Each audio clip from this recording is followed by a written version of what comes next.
بس محرومی کی بات ہے کہ جو نیکی کی دعوت دیتے دیتے پھر ٹھپ ہو جائے، کمزور پڑ جائے، دنیا کی مصروفیات میں گم ہو جائے، یا بھائی فلاں نے یوں بول دیا، فلاں نے یہ کہہ دیا تو اس لیے مطلب یہ کہ اب میں نہیں کروں گا کام دین کا. ارے بھائی تو آج تک کیا اس کے لیے کر رہے تھے جس نے کچھ کہہ دیا یہ مان لیا جائے؟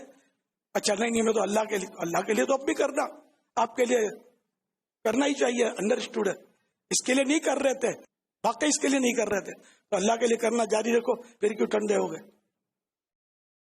کیوں گھر چلے گئے، کیوں بیٹھ گئے گھر پر؟ یا دنیاوی مصروفیت کی وجہ سے بھی جو چلے گئے تو وہ بھی سب کے سب واپس انگڑائی لے کر اٹھ بیٹھے اور سب کے سب ایک دم نیکی کی دعوت کی دھومیں مچانے لگ جائیں. انشاءاللہ بچہ بچہ نمازی بنے گا، مسجدیں بھر جائیں گی، دوسری مسجدیں انشاءاللہ بنائیں گے، اور مسجدیں بھی دوسری بنائی جا رہی ہیں.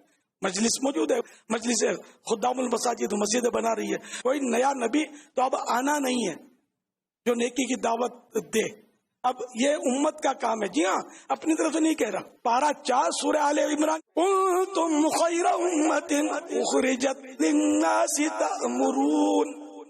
تأمرون بالمعروف وتنهون عن المنکر وتؤمنون باللہ. ترجمہ کنز الایمان، تم بہتر ہو ان سب امتوں میں جو لوگوں میں ظاہر ہوئی، بھلائی کا حکم دیتے ہو اور برائی سے منع کرتے ہو اور اللہ پر ایمان رکھتے ہو.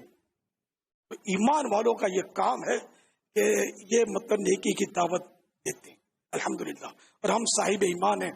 جتنا شکر ادا کریں رب کا اتنا کم اور کم ہے.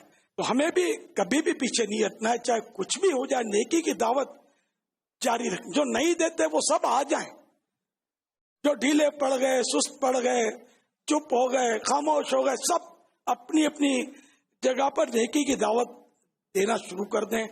انشاءاللہ مدینہ مدینہ ہو جائے گا. اپنے اپنے ذمہ داروں سے ترکیب بنائے، خوب نیکی کی دعوت کی دمیں مچائے اور لوگوں کو گناہوں سے بچائے. صلو علی الحبیب صلی اللہ علیہ محمد.